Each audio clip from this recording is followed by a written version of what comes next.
Okay, so get ready because today we are diving deep into the world of stress and emotions. Oh, yeah. You've given us a ton of material from Andrew Huberman, Yeah. so clearly you're really interested in getting a handle on this.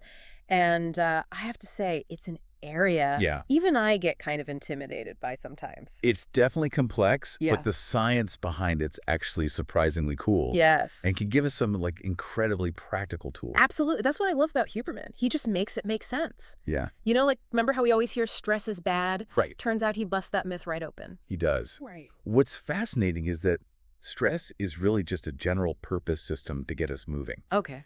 It's not necessarily about a tiger chasing us anymore, Yeah. but our body's way of responding to any challenge. So it's not about what's stressing us out, but more about how our body reacts. Exactly. Okay. Think of it as your body hitting the gas pedal on some systems and the brakes on others, Right. depending on what the situation calls for. Got it. Yeah. Okay, that makes sense. But how does that actually happen? What's going on in our bodies when we feel that stress response kick in? Well, picture this. All right. Running down your spine is a chain of nerves called the sympathetic chain ganglia. Oh, wow. Huberman describes it like a set of dominoes. Okay. When you encounter something stressful, bam, those dominoes start falling. Wow. That triggers the release of acetylcholine, which usually helps us move and focus. Okay, but in this case, it's getting us ready for action. Exactly. Gotcha. That's why we get jittery when I pace or might even blurt things out when we're stressed. Uh, It's our body pushing us to do something. So that feeling of needing to move or react, it's not just in our heads. Right. It's literally our biology. Exactly. Wow. Okay, now this is where I got really intrigued. Okay. Huberman talks about a tool called the physiological sigh, Mm-hmm. and he claims it can help us calm down super fast. Yeah. It's not some woo-woo meditation thing. It's pure physiology, right? Right. It might sound too good to be true, but this technique is rooted in how our breathing affects our heart rate. Okay. Every time you breathe in, your heart speeds up a bit, and when you breathe out, it slows down. Mm-hmm. The physiological sigh hacks this natural process. Wait, so we can actually control our heart rate just by breathing? In a way, yes. And the cool thing is we're always doing it unconsciously. Aha. With the physiological sigh, we take a double inhale, which fully inflates the tiny air sacs in the lungs, Okay. and then a long exhale, which gets rid of built-up carbon dioxide. Okay. And that's what really helps us calm down. So it's like we have this secret lever inside us and we can just pull it whenever we start to feel stressed. It is. That's pretty amazing. It's a real-time tool you can use anywhere, anytime. Wow. No need to find a quiet space or anything. Okay, so we can hack our way out of short-term stress, but what about when it's not a quick jolt, Right. but something that sticks around for a while? That's where Huberman's distinction between short, medium, and long-term stress gets really crucial. What works for a sudden burst of stress isn't necessarily the right approach when it's a more chronic situation.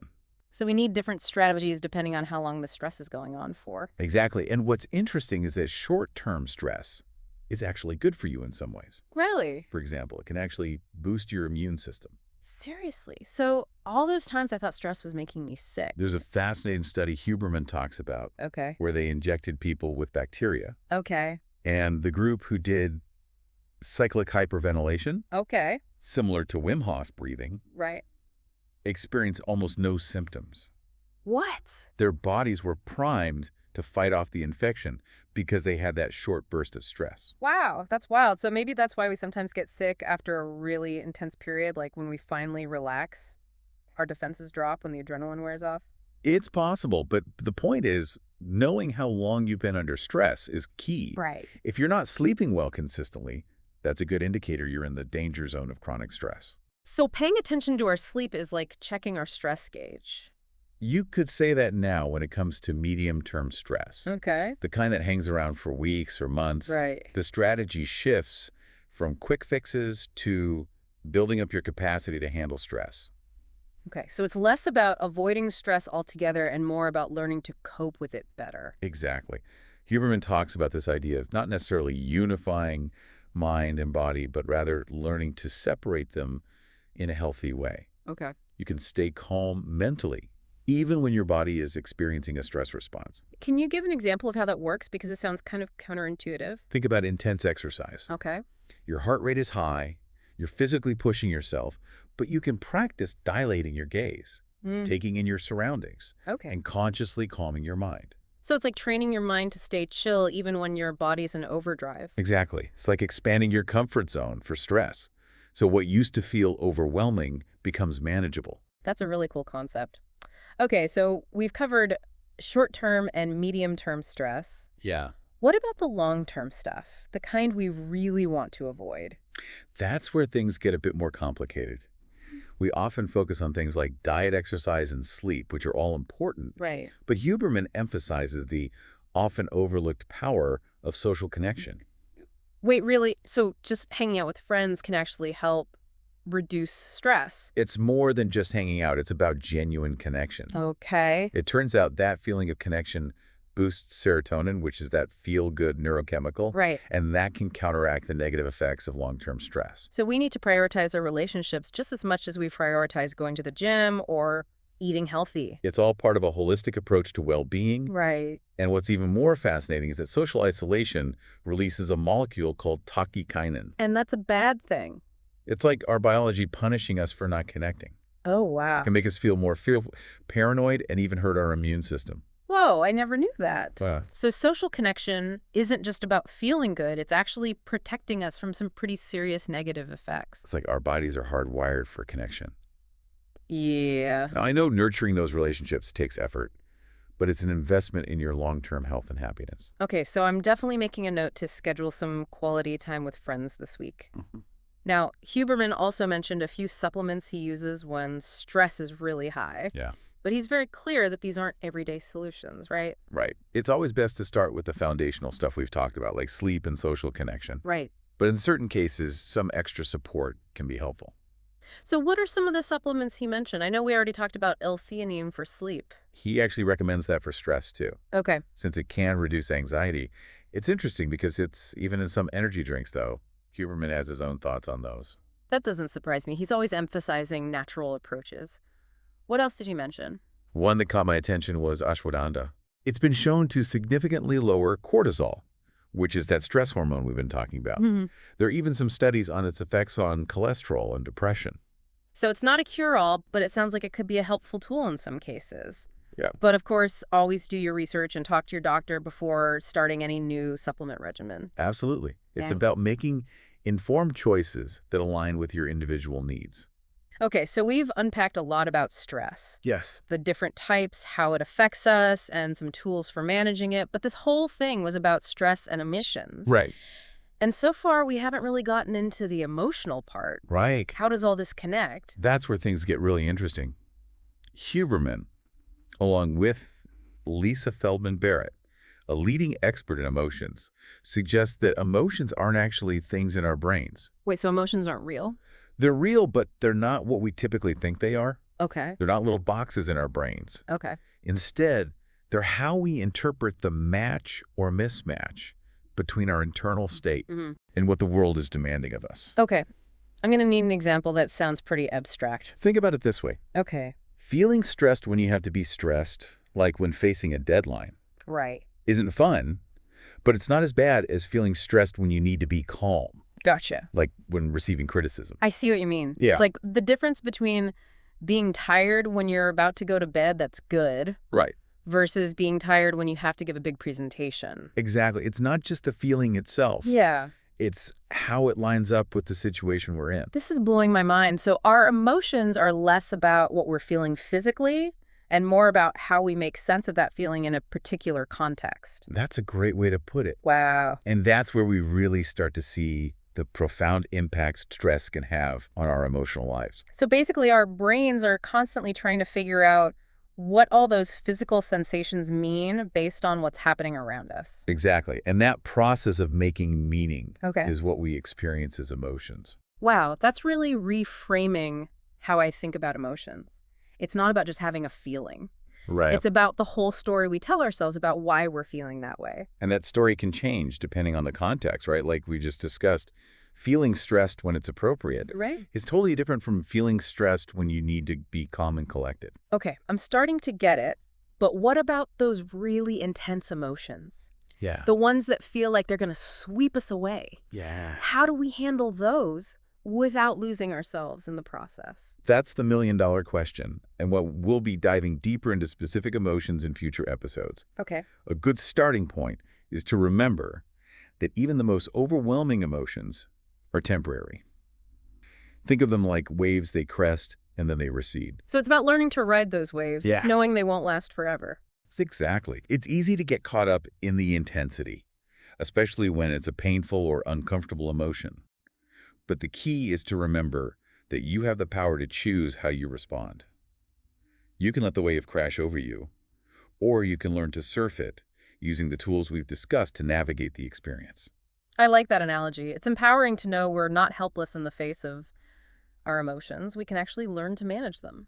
Absolutely. And the more we understand the science behind emotions, the less we see them as enemies. Right. And the more we see them as valuable pieces of information. Okay. They're signals from our bodies and brains trying to help us make sense of our experiences. So instead of trying to suppress them, we can learn to listen to them Right. and use them to guide us. Precisely. That's what emotional intelligence is all about. It's not about being emotionless. Right. It's about becoming more aware of our emotions and learning to use them effectively. Okay, that makes sense.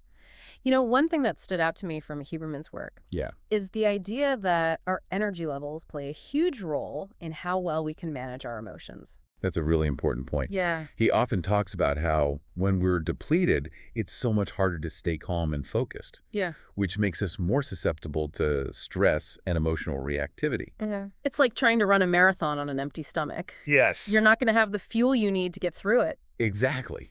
And just like we need to nourish our bodies with nutritious food and adequate rest to perform at our best physically, Right.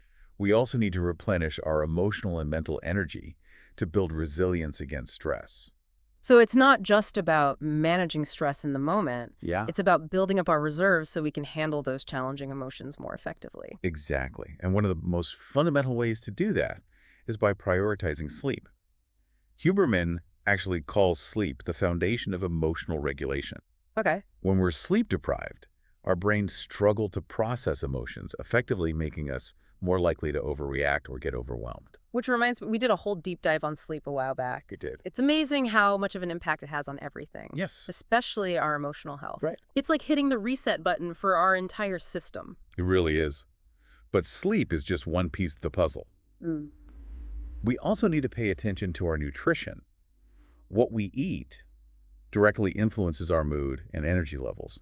Think about the classic hangry phenomenon. Oh, tell me about it. I know when my blood sugar is low, I become a completely different person. We've all been there. And that's why Huberman recommends focusing on whole, unprocessed foods that provide sustained energy. We want to avoid those sugary treats and processed snacks that send our blood sugar on a roller coaster ride, leading to energy crashes and mood swings. So it's about fueling our brains with the right kind of energy so they can handle all the emotional ups and downs life throws at us. Exactly. But beyond taking care of our bodies, Right. we also need to nourish our minds, engaging in activities that bring us joy and relaxation, spending time in nature, reading, listening to music, or whatever it is that helps you recharge, Right. can really replenish those emotional reserves. It's like building up a toolbox of stress-busting strategies so we're ready for anything. But what about when we're already feeling overwhelmed, when our energy is low and our emotions are high? What can we do in those moments to regain control? Well, the physiological sigh, that double inhale and long exhale we talked about earlier, can be a really powerful tool for regulating energy levels throughout the day. I love that it's like a secret weapon we can use anytime, anywhere. What other techniques does Huberman recommend? He's a big fan of something called box breathing, which is a technique used by Navy SEALs to stay calm under pressure. So if it works for Navy SEALs, it's got to be good for us regular folks, right? Exactly. It's incredibly effective for calming anxiety and overwhelm. You simply inhale for a count of 4, hold your breath for 4, exhale for 4, and then hold again for 4. You repeat this cycle for a few minutes, focusing on the sensation of your breath. So it's like creating a rhythm for our breath, which helps to quiet the chaos in our minds. Exactly. And by slowing down our breathing, we're sending a signal to our nervous system to Yeah. chill out, Yeah. which in turn regulates our heart rate, reduces anxiety, and improves focus. I've tried box breathing before, and I have to say it works wonders. Yeah. It's like hitting the reset button on my brain. It's a fantastic tool to have in your arsenal. And don't underestimate the power of movement. Right. When you're feeling stressed or down, Right. getting your body moving can make a huge Oh, difference. absolutely. I know when I'm feeling stressed or down, going for a run or hitting the gym can completely shift my mood. Whether it's a brisk walk, yoga dancing, or whatever gets you moving, physical activity releases endorphins, Yeah. which are natural mood boosters. It's like a natural antidepressant. It's not about punishing ourselves with intense workouts. It's about finding ways to move our bodies that feel good and energizing. Exactly. Find what works for you and make it a regular part of your routine. Yeah. And we've talked a lot about tools and techniques, Right. but let's not forget the importance of mindset. Our thoughts play a huge role in shaping our emotional landscape. So, how we think about things can actually influence how we feel. Absolutely. Huberman emphasizes the importance of cultivating a growth mindset, Okay. which is basically about viewing challenges as opportunities for learning and growth, Okay. rather than threats or setbacks. I've heard that term before. It's about reframing our perspective and seeing obstacles as stepping stones.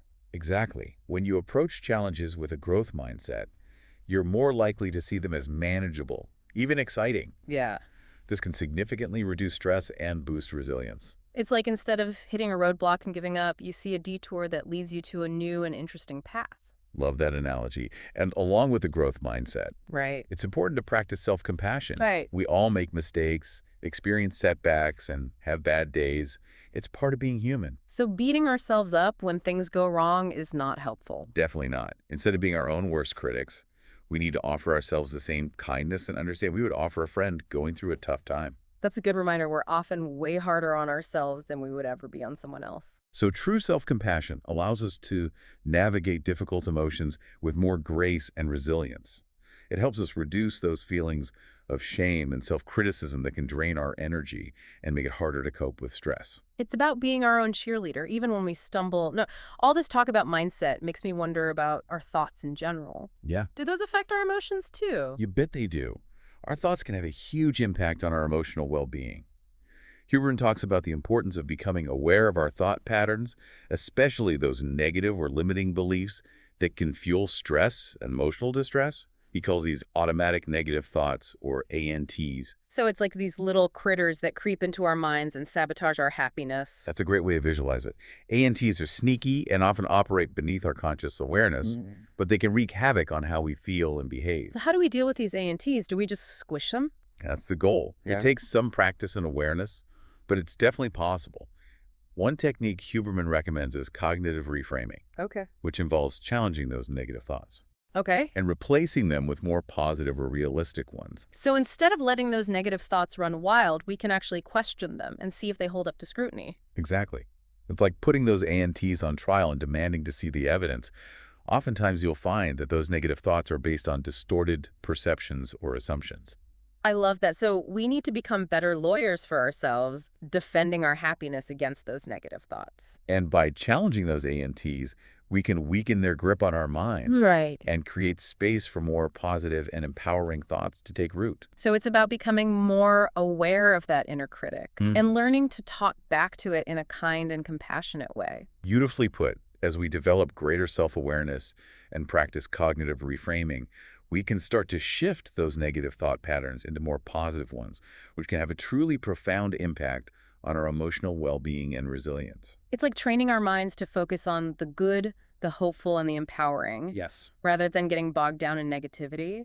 It's like weeding a garden, removing those pesky ANTs Yeah. to allow those beautiful flowers of positivity and happiness to bloom. Okay, so we've covered a lot of ground here. We have. From the science of stress to the power of social connection, the importance of sleep and nutrition, Yeah. and the role of mindset and thought patterns in shaping our emotions, it's clear that managing our emotions is a multifaceted endeavor that requires attention to both our physical and mental well-being. Absolutely. It's about taking a holistic approach, recognizing that our minds, bodies, and emotions are all interconnected. Right. You can't truly address one without considering the others. Now, as we're wrapping up part 2, I'm curious, is there anything else Huberman discussed Yeah. that particularly resonated with you?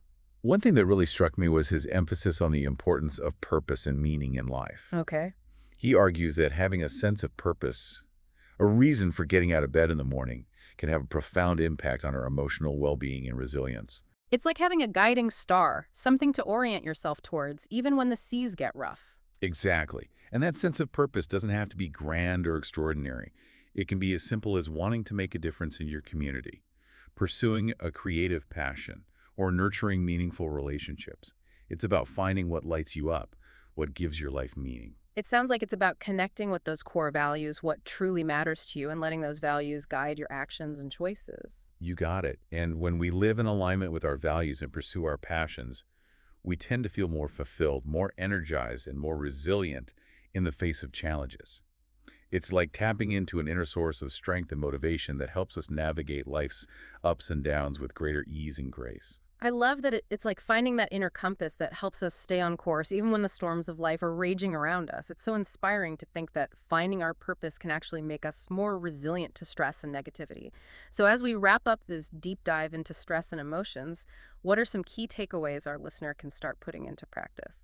Well, I think one of the biggest things to remember is that stress isn't always the villain. It's made out to be in small doses. Hmm.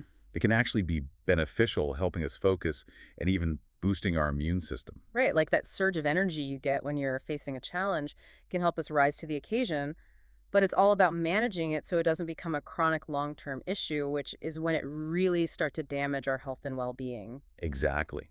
That's where all those tools we discussed come in: the physiological sigh box, breathing, even something as simple as dilating our gaze during exercise. These can all help us regulate our stress response in both the short and long term. And let's not forget the power of connecting with others, spending time with people we care about, and doing things we enjoy are incredibly effective ways to counter the effects of stress, especially over time. It's about creating a support system for ourselves, both internally with those tools and techniques and externally with our relationships. It's like building a fortress of well-being. And of course, we can't overlook the importance of taking care of our physical health through sleep, nutrition, and movement. That's the foundation for everything else. It's all interconnected. When we take care of our bodies, we're so much better equipped to handle those inevitable emotional ups and downs. I love how Huberman has helped us reframe our understanding of emotions in this deep dive. They're not something to be feared or suppressed, but rather valuable sources of information. He really does challenge that traditional view, doesn't he? Yeah. It's not about becoming emotionless robots, but about becoming more conscious and intentional about how we experience and express our emotions. So it's about becoming more emotionally intelligent, understanding our own inner landscape, and learning to navigate it with skill and awareness. Exactly. It's about expanding our emotional range, not limiting it. We can learn to embrace the full spectrum of human experience with all its complexities and nuances. Instead of getting stuck in those extremes of good and bad emotions, we can learn to see them all as valuable parts of our journey. And remember, even in the midst of intense emotions, we can find comfort in knowing that they're temporary. Like those waves we talked about, they always recede eventually. It's about holding on to hope even when things feel tough, trusting that things will shift and change. And the more we cultivate self-awareness, build resilience, and practice self-compassion, the better equipped we'll be to navigate those challenging emotions and come out stronger on the other side. This has been such an eye-opening deep dive. We've covered so much ground, and I feel like we've come away with some really valuable insights and practical strategies. I agree. It's been a fascinating exploration, and I hope our listener feels empowered to take what we've discussed and apply it to their own life. One of the most powerful takeaways for me is that we're not alone in this. We all experience stress, we all have emotions, and we all struggle sometimes, but by understanding the science and arming ourselves with the right tools, we can learn to manage these challenges with more grace and ease. Couldn't have said it better myself. And as we continue to learn and grow, we can share these insights with others and create a ripple effect of greater compassion and emotional intelligence in the world. Now, before we go, I want to leave our listener with one final thought inspired by Huberman's work. He suggests that much of what we label as grumpy or anxious could actually stem from being overstressed and underrested. So I challenge you to consider this. What if improving your stress management and prioritizing sleep actually transformed your overall emotional experience? It's something to ponder as you continue on your journey of self-discovery and emotional well-being. Until next time, stay curious, stay compassionate, and keep diving deep.